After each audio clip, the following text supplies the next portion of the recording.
Good evening. I'm Tom Putnam, Director of the John F. Kennedy Presidential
Good evening.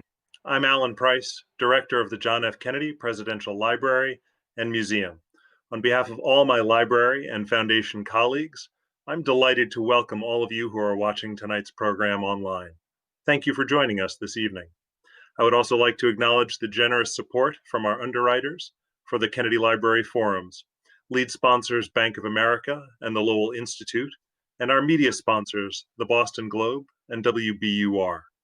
We are also very pleased to be collaborating in co-presenting tonight's discussion in conjunction with the citywide read of Octavia E. Butler's Parable of the Sower and in association with Arts Emerson, New Roots AME Church, and the Boston Public Library. We look forward to a robust question and answer period this evening. You'll see full instructions on screen for submitting your questions via email or comments on our YouTube page during the program. We are so grateful to have the opportunity to explore these critical issues with our distinguished guests this evening. I'm now delighted to introduce tonight's speakers. I'm pleased to extend a warm welcome to Toshi Regan, who is an award-winning musician and an Emerson College artist in residence. She is a talented and versatile singer, composer, musician, curator, and producer with a profound ear for sonic Americana, from folk to funk, from blues to rock, with music and lyrics composed by Toshi Regan in collaboration with her mother, Bernice Johnson Regan. Her production of Parable of the Sower brings together over 30 original musical anthems and requiems drawn from 200 years of Black music to adapt Octavia E. Butler's sci-fi Afro-futurist masterpiece for the stage. I'm also delighted to welcome the Reverend Mariama White Hammond, the founding pastor of New Roots AME Church in Dorchester, a multiracial, multi-class community that is innovating new ways of being a church. She is active in secular and interfaith justice efforts and uses an intersectional lens in her ecological work, challenging folks to see the connections between immigration and climate change, or the relationship between energy policy and economic justice. She is a fellow with the Green Justice Coalition, which brings together 8 social environmental justice groups from around Massachusetts. She speaks throughout the country and has received numerous awards. Finally, I'm so pleased to welcome Portia Olaiwola, our moderator for this evening's discussion, to the library virtually this evening. She is a writer, performer, educator, and curator who uses Afrofuturism and surrealism to examine historical and current issues in the Black, woman, and queer diasporas. She is an individual World Poetry Slam champion and the artistic director at Mass Leap, a literary youth organization. She is the author of the poetry collection I Shimmer Sometimes Too, and is the current poet laureate for the city of Boston. Please join me in welcoming our special guests.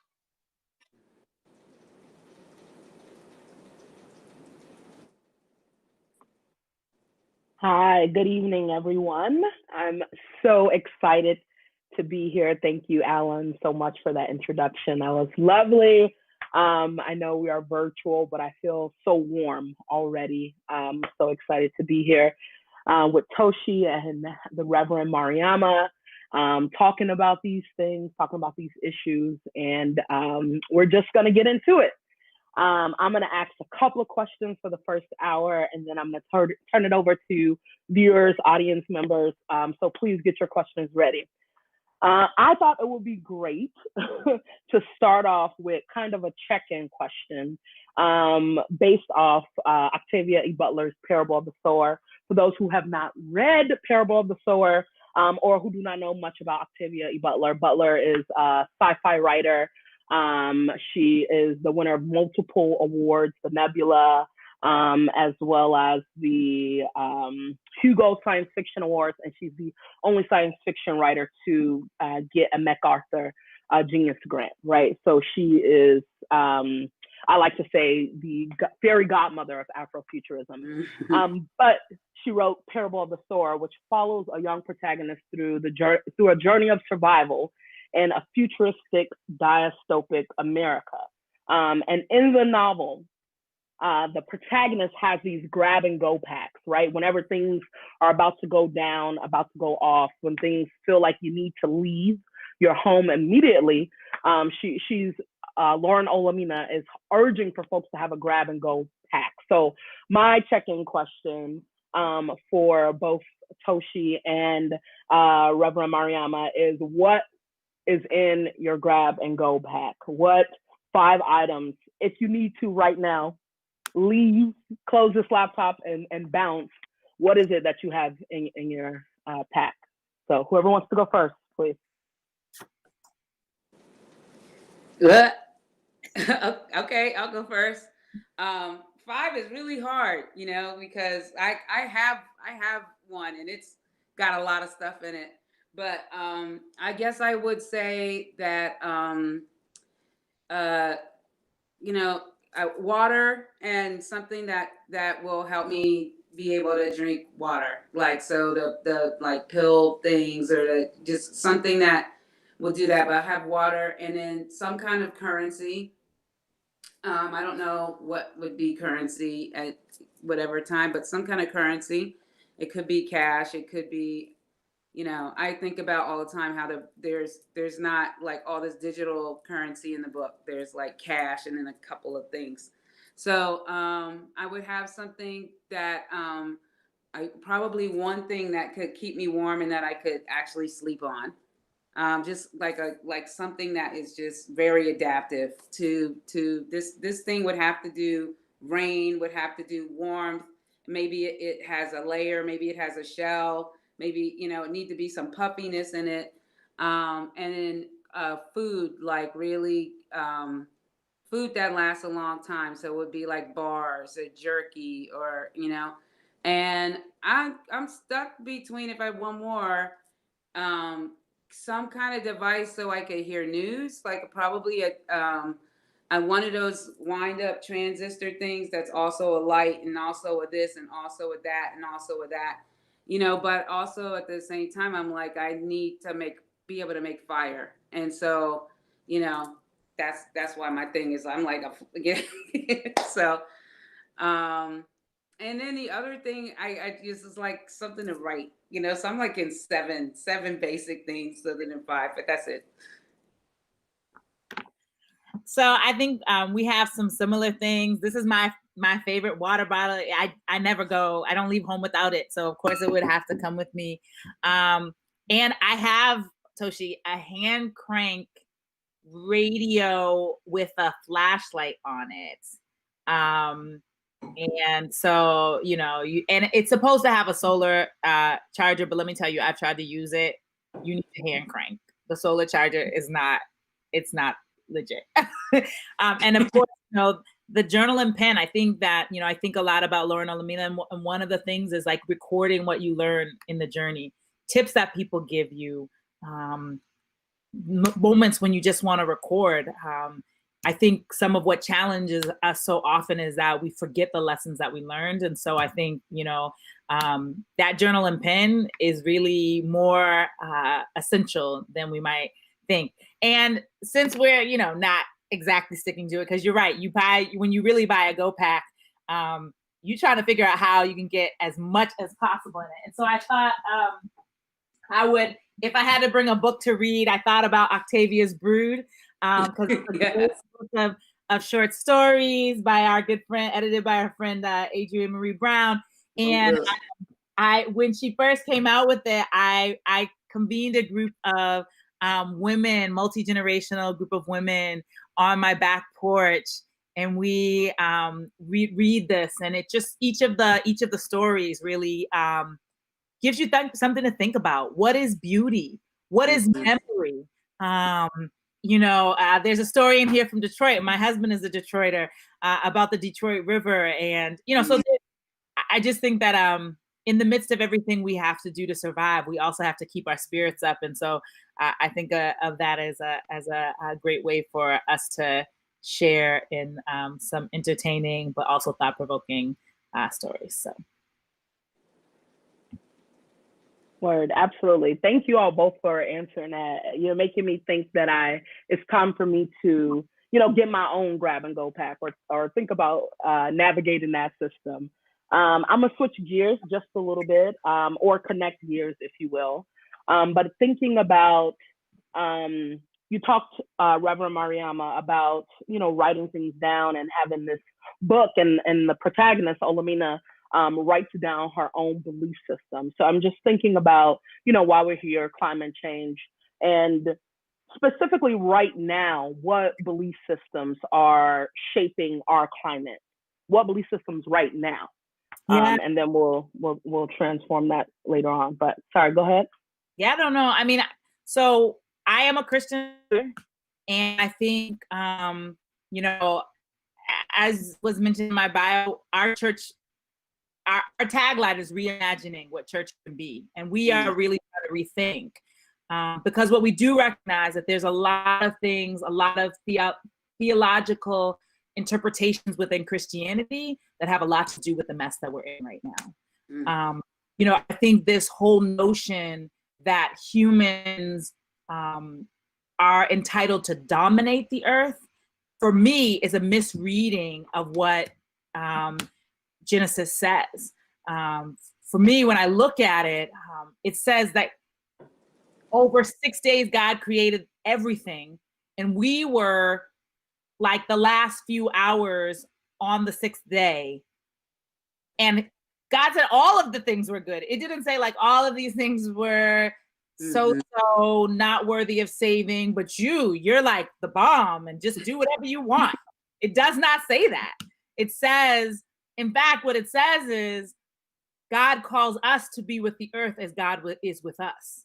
And that feels like a massive responsibility, because I'll just be telling, I say all the time, if I were God, I wouldn't keep dealing with me, because I'm sometimey and I get it and then I don't get it, and then my prayer life, it's on point and then it's off, so I think this whole notion that humans get to lord over the earth, that humans get to be in charge and control it, is deeply also connected to ideas about which humans get to be on top of which other humans. And so there's this whole hierarchical sort of domination and entitlement system that has driven so many of the systems, so many of the decisions, so many of the ideological frames of this country and of humanity in really destructive ways. And so what would it mean to live like each and everything is really good? Like, I admit there's a few things I try to do that. There is an outbreak of rats in Dorchester, and I'm not yet able to see the rats as a good thing. I'm like, they just need to go. But I do try with spiders, and I'm not quite there with mosquitoes, but there's so many things around us that we just take for granted. We just ignore because we think it's all about us. It's all how awesome we are, how great we are, what we deserve. And that way of thinking has led us to a place where the balance of the planet is in trouble. And we are pushing it to the point where Mother Earth is going to have to say, like, you got to go. You don't know how to act. You don't know how to live in this house. You act like you're the only person here. You leave your trash around. You don't flush the toilet when you go. You act a mess in this house. And so, yeah, I think it's an unfortunate reality that our belief that we are the best thing happening, it has led us down a path that's actually putting our own lives in danger. So we have to change. Yes. Here.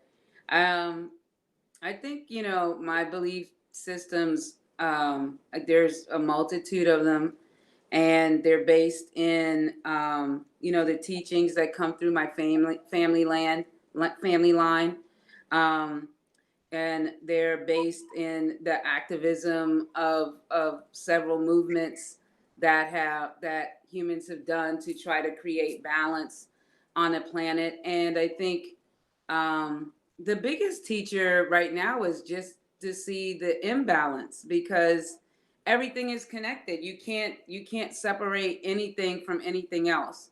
And I think most of the species of the earth understand it, that in a particular kind of way that humans have resisted, that we think we're separate from everything else, and that our actions don't matter. And the we don't have a zen about like our capabilities. We don't have a zen that's in tune with the earth.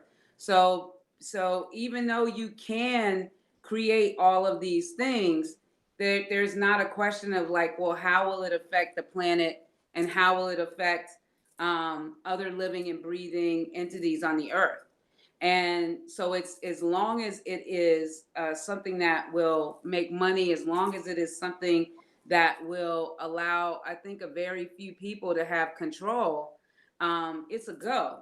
And the things that we do that we don't have answers for, like we don't have an answer for nuclear power. You know, we don't have an answer for the mass weapons of destruction.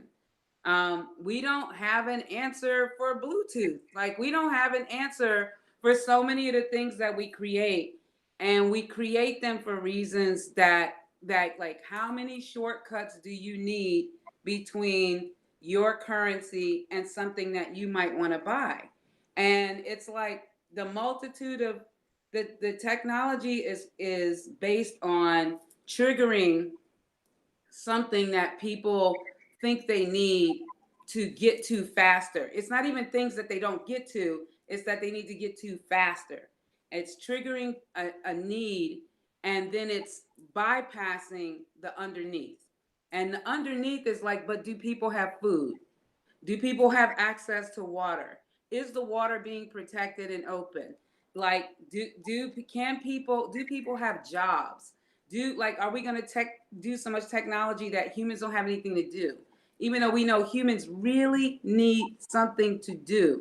All of these steps are out of line with, I think, the belief system of the planet and the belief system of indigenous cultures wherever you live. Like wherever you are, you find the indigenous culture and see what they say, because they usually are like, no, don't put pipelines underneath the ground. Don't, you know. So my family has so many different religious practitioners in it. On my mother's side, almost everybody is a musician or a priest, no matter what job they have. And so I definitely believe in the spirit beyond my body and beyond what I can see. But I don't belong to any one practice. I just like to pay attention to good teachings and wherever they come from, including Octavia E. Butler. Yeah, I love that. I love that. It sounds like by looking at what is currently impacting this climate, we can also learn how to, impact it rightfully, whether that is to go back and get it with, these good teachings, or figuring out how not to dominate the earth and understanding everything is connected. I'm just over here taking notes for my grab and go pack. I really am. So I'm loving this. I appreciate this. And I think you're right. I'm just going to keep segueing. Like, there is one person that I have learned a lot from is Octavia E. Butler. I think, Toshi, you came to one of my classes at Emerson, and it was like, go to the archives. And then January 2020, and then March 2020, I was in the archives, and I had just been poring over that. And then Reverend Mariama, I have been doing some Afrofuturistic work, and I have been hearing so much about you and these book series that you had going on at the church. And so I want to lean a little bit more into Butler, since that just seems to be a thread that we have, and look a little bit closely at the protagonist, Lauren Oya Olamina. And just thinking about right, this person developing these belief systems, right, to figure out how to navigate the planet and their survival, and also this person being a young person, right? I think at the beginning of the story, Olamina's maybe 15, 16 years old. So my question to you all, and whoever wants to answer first, is what is it that we can learn from Lauren Oya Olomina, and what is the thing to unlearn from Olomina? Ooh. Take your time, you know? Well, you know, yeah, so Octavia Butler has really been a teacher, I think, because she helps us to explore what the possible futures are, and to ask the question, not just what they might be, but what do we want them to be? You know, and that's I think one of the things that's really powerful about Olomina is that she early on, right, when her world is still, you know, when everybody else is trying to keep the world going, she gets really clear, like, this is not long-term sustainable. Mm. You know, like it just, there's a point where this is going to collapse. And she leans into trying to imagine what's on the other side of that collapse. And I think that's really actually a powerful thing to think about for the moment that we're in our country. Because when I look at what's going on, I think we all feel a tension. I think there's a palpable anxiety that the world is falling apart. And I think the tension between various viewpoints, I'll just say it's not one or the other, but I do think that there is a group of people that thinks the solution is to try to go back to what was. Like, if we could just recapture what we had before, then this wouldn't feel so terrible. I think all of us feel like, I don't know where we're going, right? And I think there's some people who've been on top for a long time, and what they not only do they not know where we're going, they're looking and they're saying, my numbers are not what they used to be, and wherever we're going, I don't think I'm gonna be on top. So I would like to go back to where we were, right? Like, I want to go back to when whiteness wasn't something I had to interrogate, where nobody was calling me out about it, and I just got to be on top, where I didn't have to face the fact that my privilege came from other people's denial, right? And so there are people who would like to go back, and I think in some ways that's a form of burying your head in the sand. But I think there's also those of us who call ourselves "quote unquote" progressive, who you know, talk about a world that we want to see and are not very active in figuring out how we actually going to build that world, right? Like, it's sometimes I think we think it's going to just come together through magical thinking, right? Like, if we just protest the world that is and say it needs to be different, that doesn't necessarily mean it will be so. And I think she realizes that. She realizes, you know what? This collapse is not going to be so great. And I need to start figuring it out. And that's why she starts packing that go pack. How do I start orienting myself towards where I'm going, and not see that collapse and be so afraid that I try to grasp at something that there's no going back. And so I think that that's one piece of her sort of ability to look into that abyss and be unafraid and start leaning into it, that I think we should hold. Now I got to figure out, now what are we leaving behind? So I'll pass it over to you, Toshi, and figure out if I can think of anything we should leave behind, because I do love Lamina. But, you know, Yeah. she's like us all. I mean, you know, and for those of you who don't know the book very well or haven't dug in, you know, Lauren Alomina is 15 years old, and her father is 55, and the book starts on their birthday. They have the same birthday, and her father's a Baptist minister. And the one thing about Lauren is that she has a syndrome called hyperempathy. And hyperempathy syndrome basically makes it so that she experiences like whatever pain that she witnesses.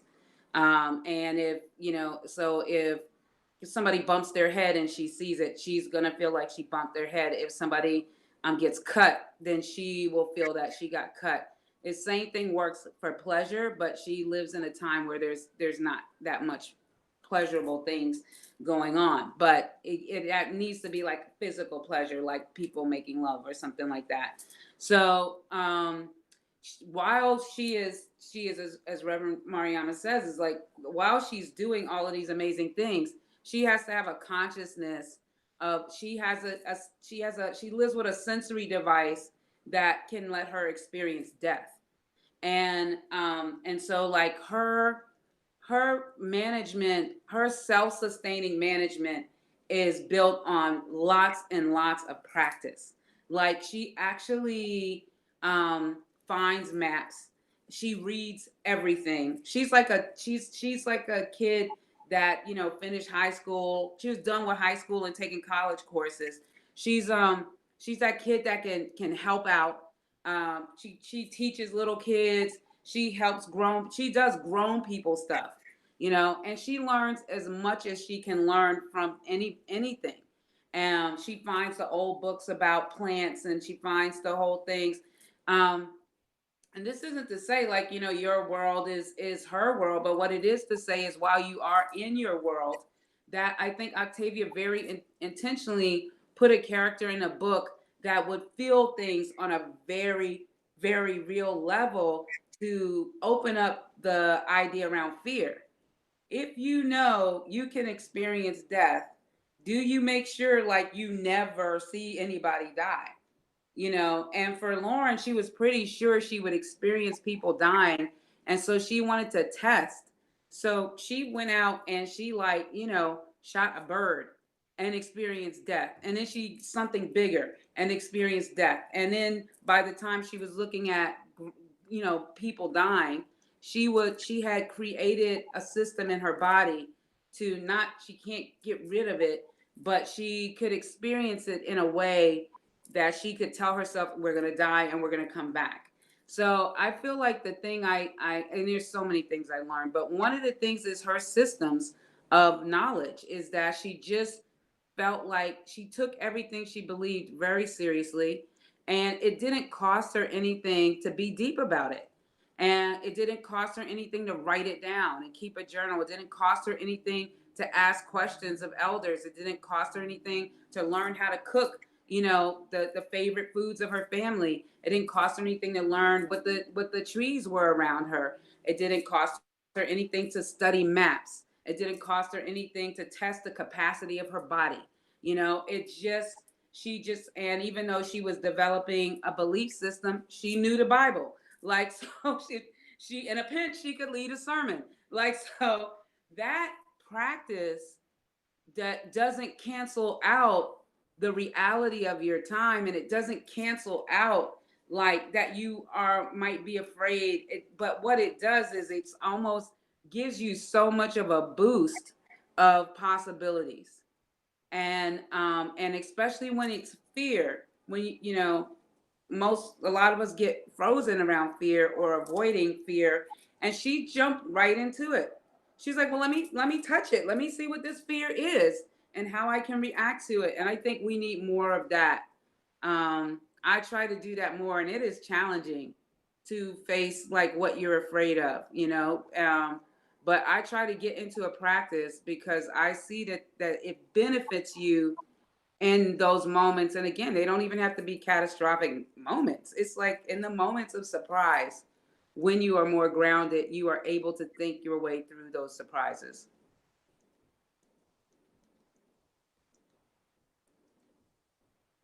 Yeah, I appreciate both of those things. I appreciate both of those comments. I think folks said, you know, both said possibility. And I think that is what's really interesting about, you know, the other side of the collapse, so to speak, is that there is so much possibility. And I think Bella writes, that Olamina was looking directly into the abyss. What did it mean? What could you learn from looking right into the abyss? And I think it does feel a little dark, right now it feels a little strange. It feels weird, the world and the climate, both politically and, atmospherically.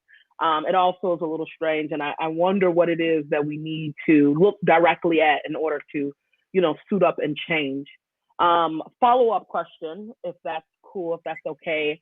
I work with young people, and so this is always on my mind, but what role would you say young people have in shaping not the revolution, but just the future, just naming the future, naming those possibilities in the future? What role do young folks have? I'll take it first.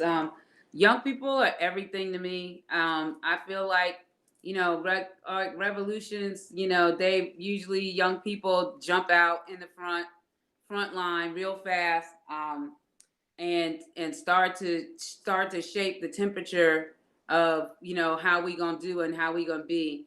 And we've seen that over and over again. Generational revolutions are really important. That, I think there was a time where people, I look at my parents, and my parents were in SNCC, and I know, like, the SNCC was like, they were just considered to be like, we can't really control these young people and what they want to do and how they want to do it. And it's not like Martin Luther King was that old, it wasn't like everybody else was that old, but it's like the center power of the movement. I think people were in their 20s, mid to late 20s, and then you went up, and SNCC was like 17, 18, 19, 20. And SNCC was and SNCC had these singers, the freedom singers. And whenever I think about that, I asked my mom, and she said once she found the movement, that centered her for the rest of her life. She never let go of that person, that energetic force that let her know what she was supposed to do for the rest of her life.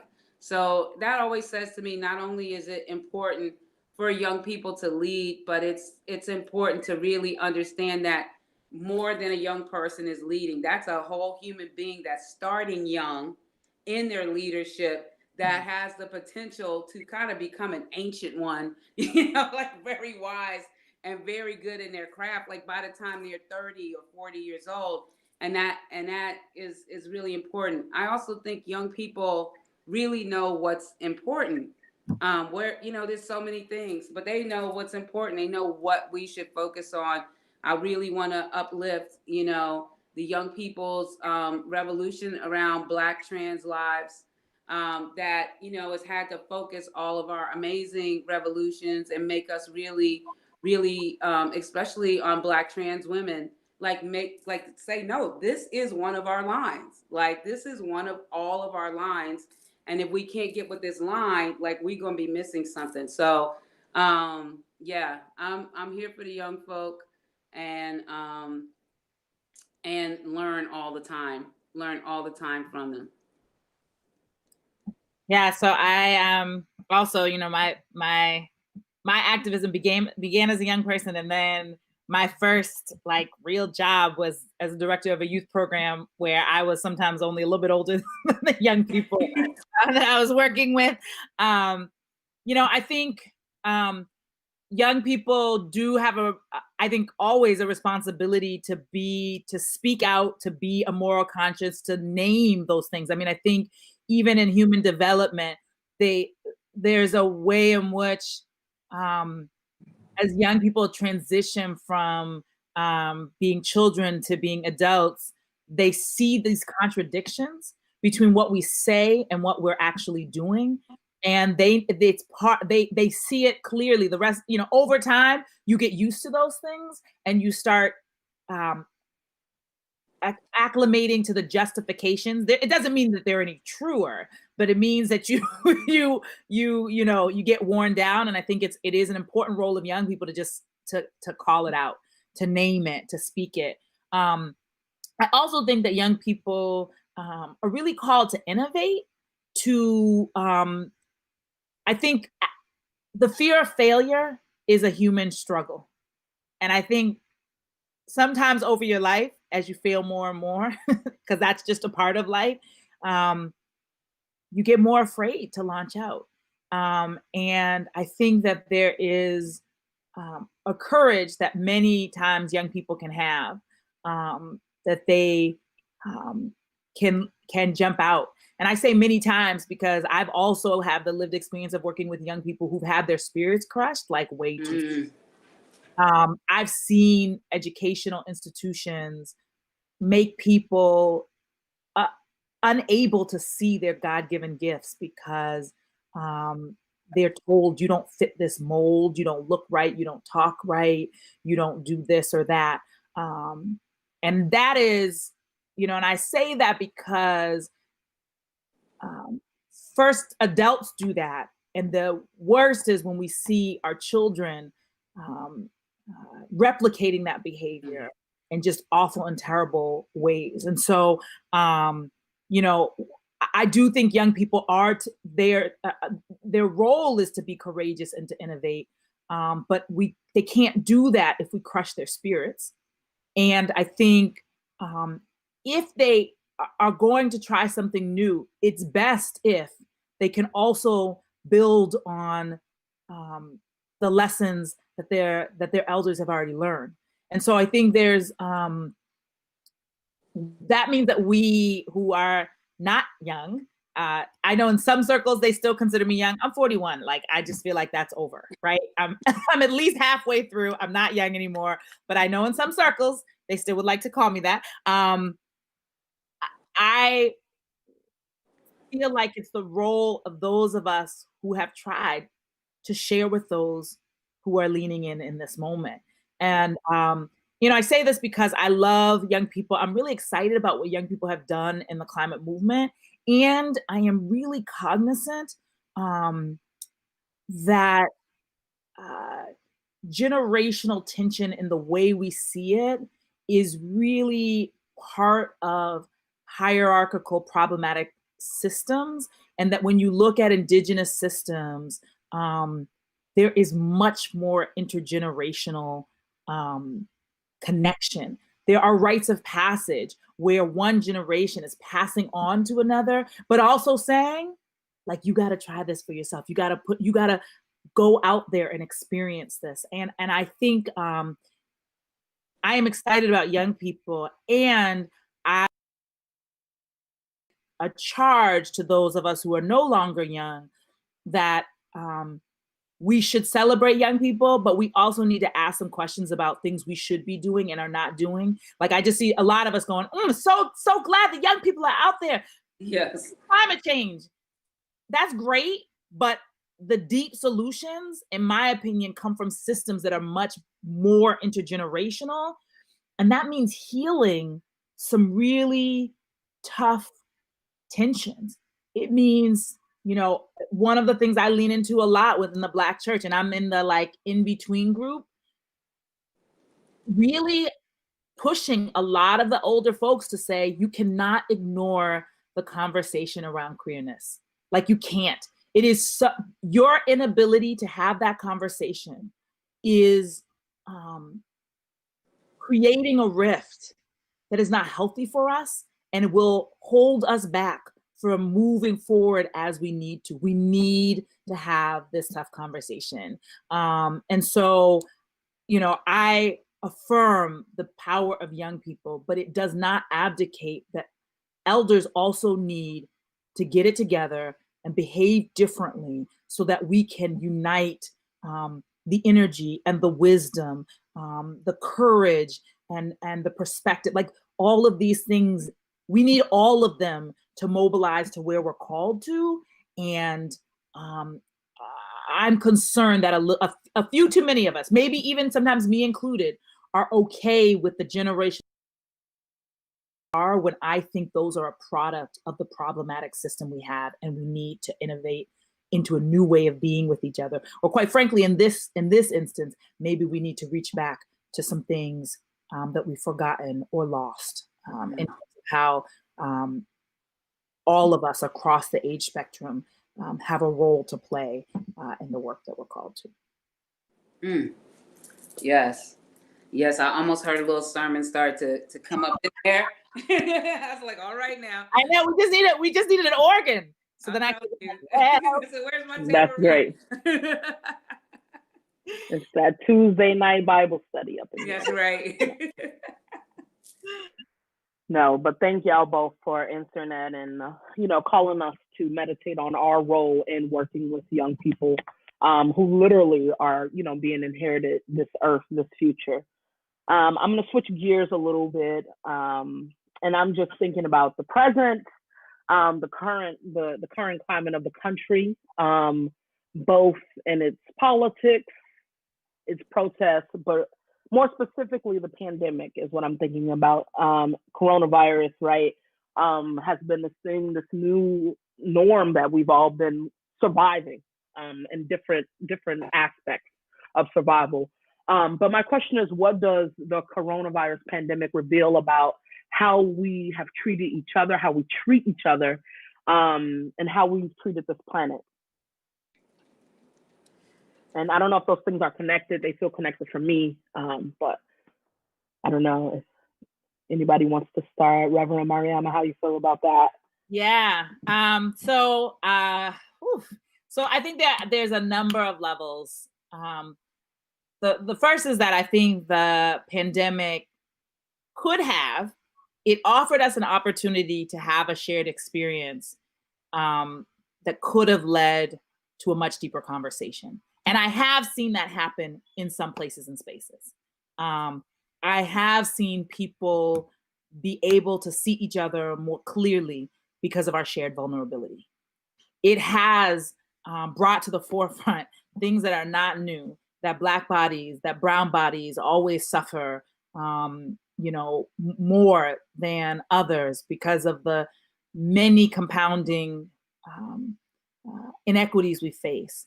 And I do believe that the vulnerability of the pandemic is a key reason why people felt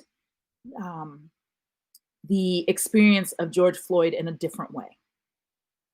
Because it ain't as horrible as what happened. This is not the first time that's happened.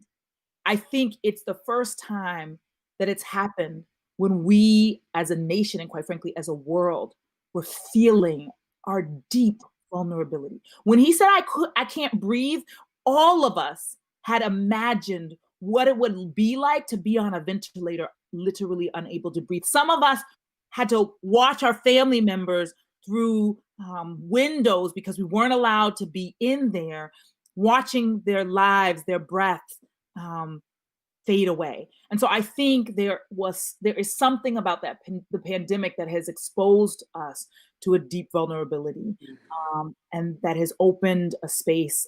As Arundhati Roy says, that pandemics can be a portal. And for some of us, it has been. In some ways, it has been. And at the same time, you see people re-entrenching. I think it goes back to what I said. When we feel that anxiety, we have the opportunity to imagine something new and to lean into it. I think there's some of us who really don't want to lean into that, don't want to lean into that vulnerability, would rather pretend like it's really not happening. And so I think that's really challenging. But I also think, so I'm a little bit of a prepper. That in part happened after I read Parable of the Sower. I did go to one prepper meeting in the South Shore, and of course I was the only Black woman there, and not everybody was in fatigues, but it did feel like everybody owned a gun with me, and I was like, this is a lot. But I know how to can. In fact, I had a little canning accident but I have I've soups and I got pickled beets and I'm ready to go. If the food system breaks down, I'm ready, right? And as a person who preps a little bit, so the upside is I think a lot more people are preparing. The downside is if you've spent time thinking about real disaster scenarios, this is actually not that bad. And the fact that we're falling apart over what is not like the most intensive disaster scenarios makes me a little concerned that we are not physically prepared nor mentally prepared for the kinds of collapse that we are instigating in our climate inaction. Climate change is already happening, but right now we're like, hey, let's just push it and see how far we can go. How could we have droughts, tornadoes, like, you know, and hurricanes and fires all at the same time? Like, that's what we're walking towards. And when I see how unprepared we are, I'm a little concerned. So, you know, again, I'm not saying when people say, oh my gosh, now you're making me scared. Don't be scared. You got time to prepare. Use the time to prepare. And that's one of the things I have encouraged my parishioners to do. Use it to prepare physically, thinking about your food plan, thinking about your exit plan, you know, all of those kinds of things. But also, like, what are the practices that are going to sustain you when times get tough? Because it's going to keep getting tough. And we will all need to be mentally and spiritually strong to face the future that we're walking towards. Yes. Yes. I think the pandemic showed how much we don't, as a country, don't believe our government should care for us. That and that we don't, and if we do believe it should care for us, it's like very isolated, and it's only certain people it should care for.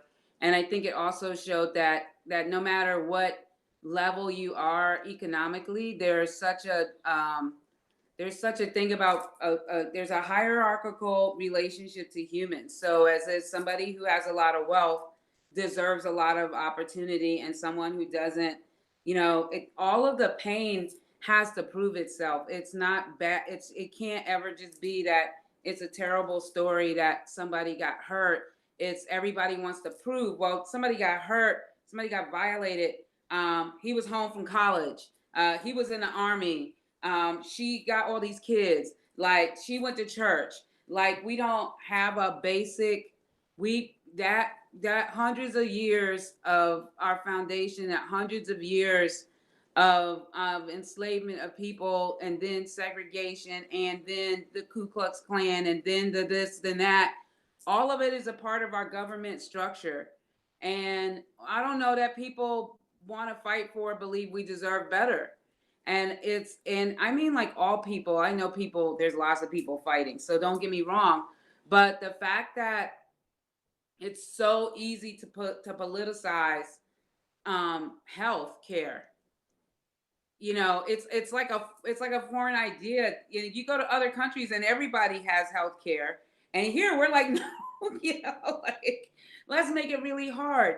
And the fact that it's politicized, guns in schools, like, we just don't know, like, what it means to have a government structure that is based on the care of the citizens in the country, and the lands and the waters and all of the other things, and trying to do that and not be a country of severe exploitation where the economy runs everything. And the economy is based on these few people. It's not all our economy. It's the economy that makes certain group of people wealthy and powerful, and that is not a lot of people.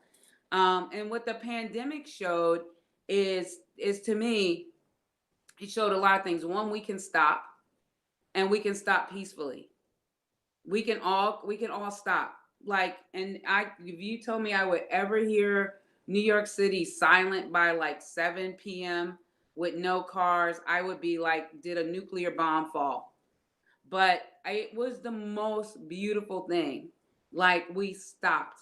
We bought into it, and we stopped. And it was like, the first few days it got quieter and quieter and quieter, and then, you know, and there was a bunch of sirens, and then it was like, I live a block away from Eastern Parkway in Brooklyn.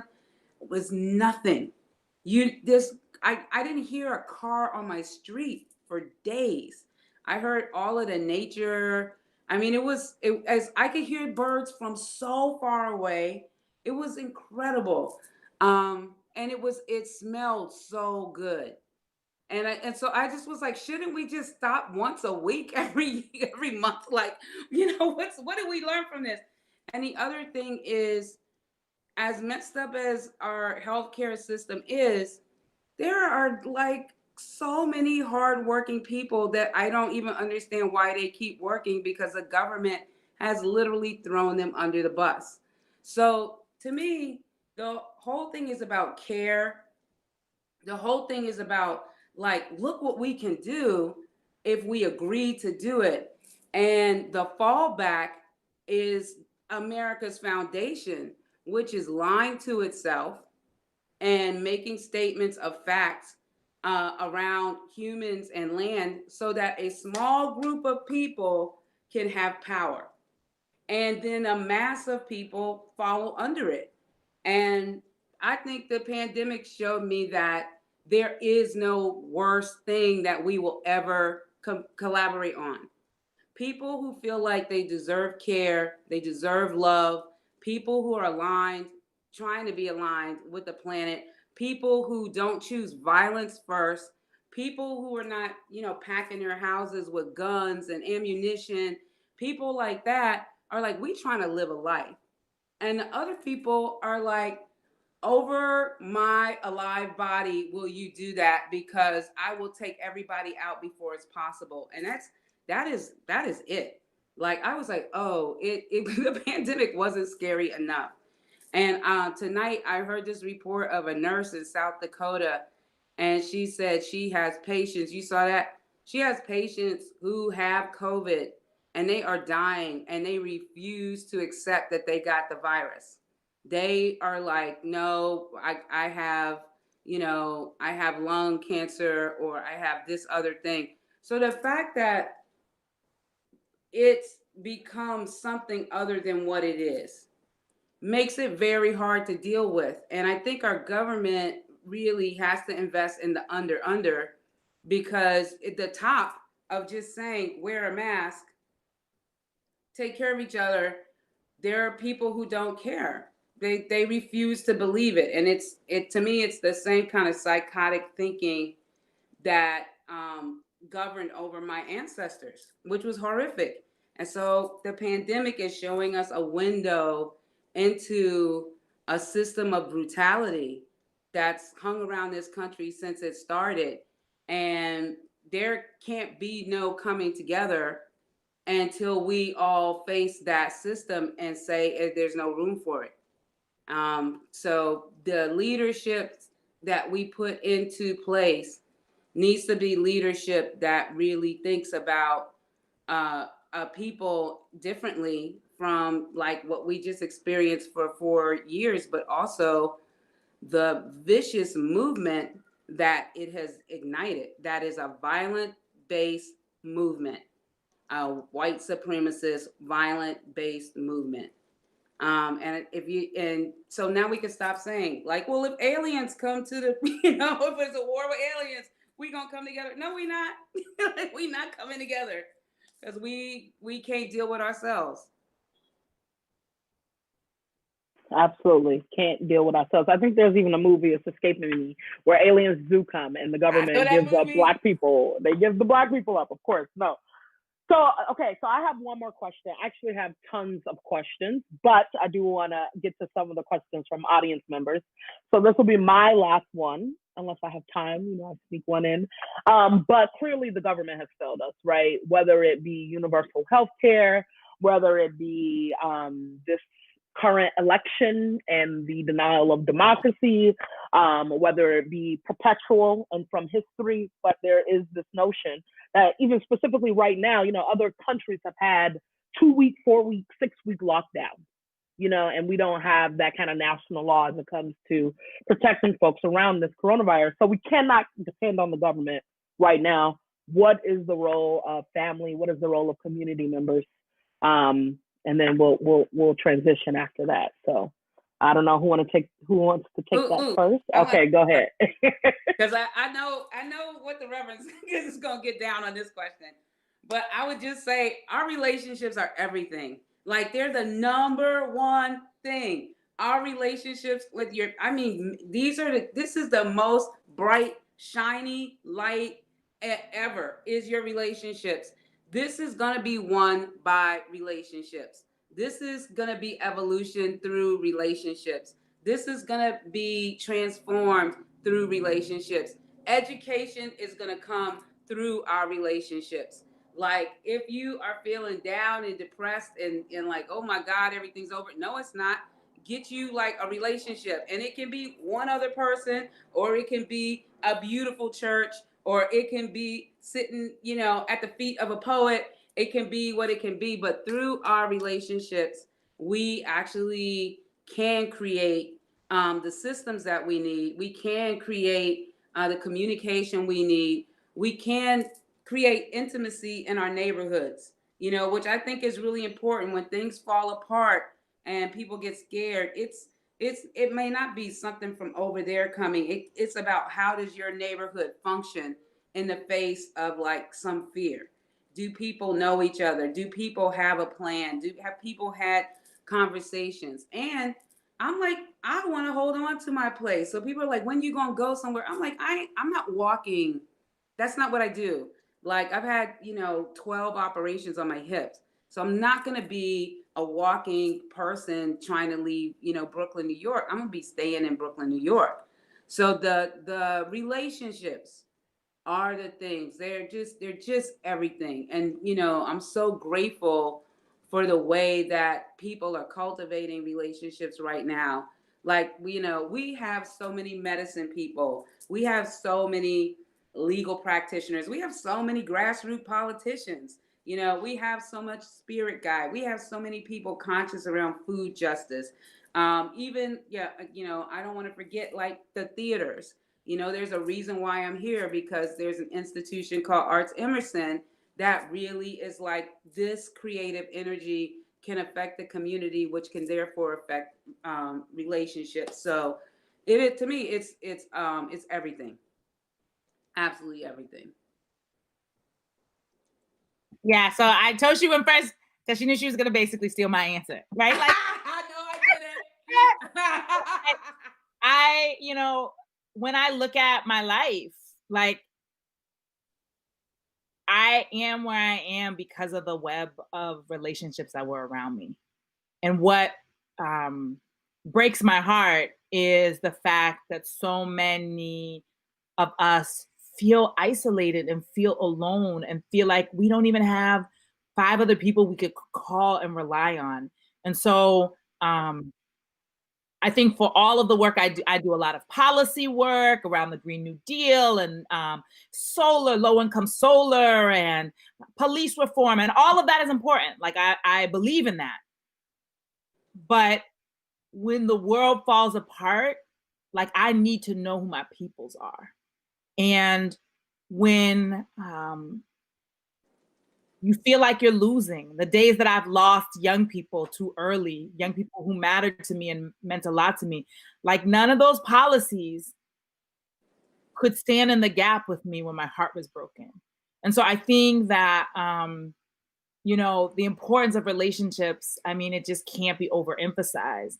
And I think the other piece, the way we talk about it in churches, we talk about building that inner relationship with you and between you and the creator. Like, that's really, really important, because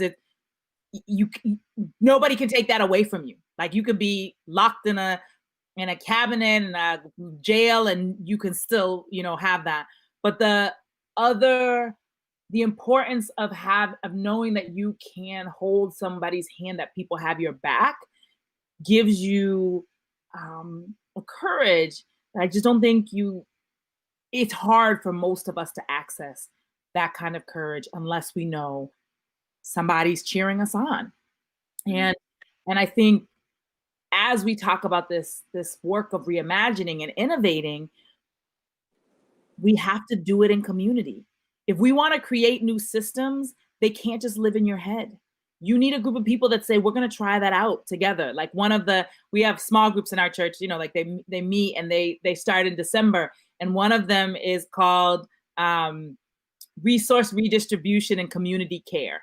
And it's like the two sides of that is, yes, people are thinking about reparations. We are a multiracial church and people are thinking about how do we invest differently. But we're also talking about how do we make family of each other so that we give to each other, not just because there's like some external system or some contract that we sign, but because we say, like, I invest in you because you are my sister. Like, God brought us together regardless of what, like, obviously our skin is different or, our age is different. If we went outside, people would be like, you're not legit family, but we choose to be family.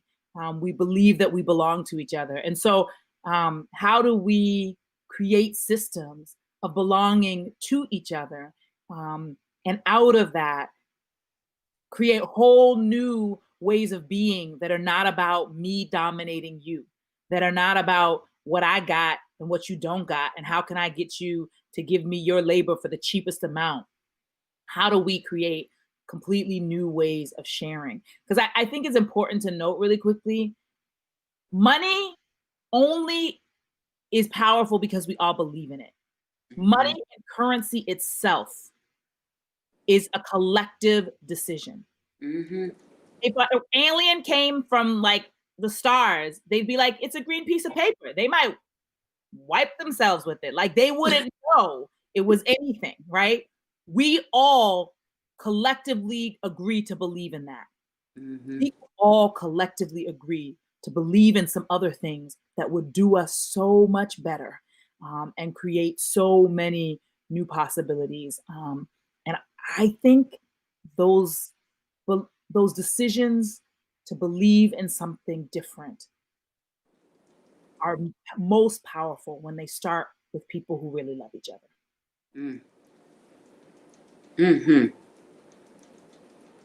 Wow, I appreciate both of those. I needed to hear that, especially now with, social distance, it seems even, more difficult to maintain relationships that we believe we belong to each other. I'm gonna hold on to that. And I'm gonna transition to some questions from community members and keep us in the light of community and ask this first question, which I think is specifically about the project you were working on, Toshi. I'm going to read it just so I don't mess it up. But this project seems to have been incredibly collaborative, even at its inception. Can you talk about the idea of community building through the creation of art and how that is different than community building through the consumption of art? Ooh, wow. I know, right? Wow, through with the questions. Yeah. Octavia E. Butler's Parable of the Sower, the opera, is definitely a collaborative, piece. It's my mother and I worked on it together, and then my mother retired, and when my mom retired, she was like, go ahead to see if you can get it done. But the way that it got off the ground was really a group of theater people who work in theater, but we're not like a company. So it was Mayan Wong and Shanta Thake, Eric Ting, me, friends who have been following, and we kind of pulled together the first kind of production system for the opera, and this was in 2017. It's a long story, but I'm just going to start there so we can jump ahead towards the question. I got a fellowship at University of North Carolina in 2017, and University of North Carolina was going to be the U.S. debut of the opera, and my fellowship started in January, and the opera was going to debut in November. And I based my whole fellowship on issues that surface in Parable of the Sower.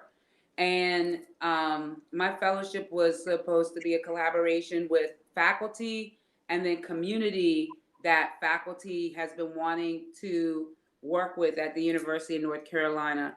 And it was facilitated by Carolina Performing Arts. I don't know if you can understand like how powerful this was, because what it meant was it was looking at faculty who have so much skill and knowledge and asking them like, in what way do they want to work with particular community practitioners? I was supposed to work with one like faculty person, but I work with so many people on this. And because of this work and because of who Octavia Butler is, it's not like you can just go by yourself and be like, this is what's going to happen, because so many people have their hands on this work. So I kind of just tried to make a path that was collaborative path towards the show happening. But about 1 month I realized like the show was going to be a belly button, and I was never not going to be a part of a community in the Triangle. And that happened all of the places we did the show, except for the international places where I couldn't really do what I do. But what I do is in the communities that the show is happening, I try to show up multiple times and be collaborative with the community, surface the issues that the community wants to surface in relationship to this work.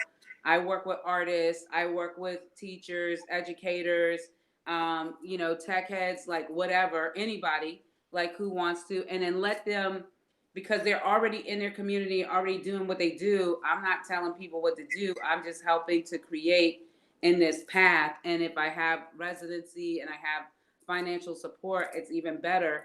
And so every time we do the show, it has an energetic force based on the community that we're in. And then they're stuck with me. Like, they're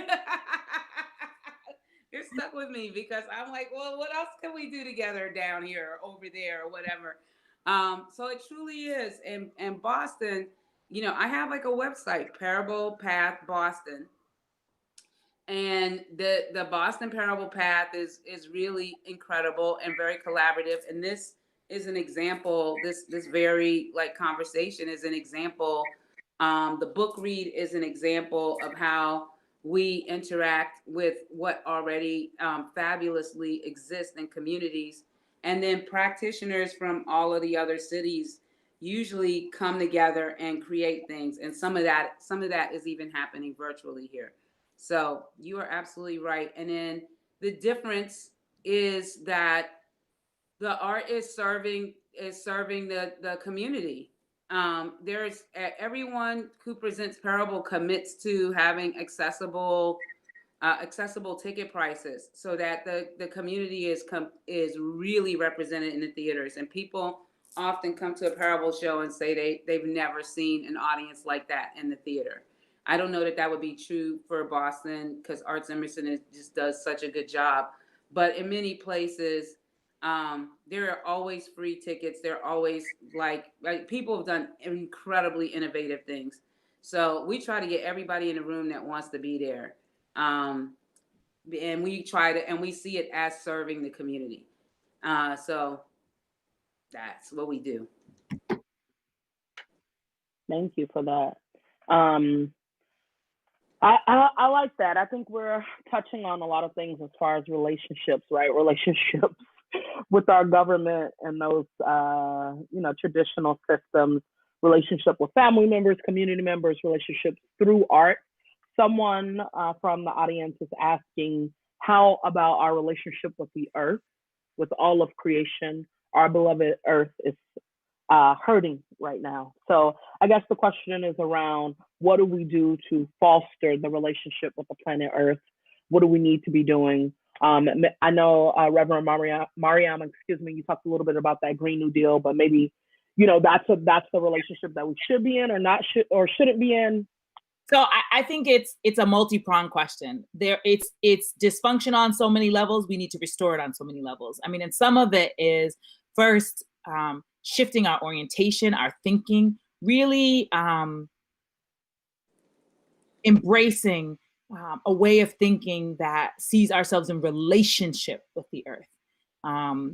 I tell people the work I do is ecological justice, because ecology looks at the systems of relationships and the different entities that share space. And we have a dysfunction in our relationship with the earth and with really all of the creatures around us, because it's almost like we think of the earth as one thing. It's like so much, there's teeming with life on levels we can't even see. Like, so I think we have to shift our thinking.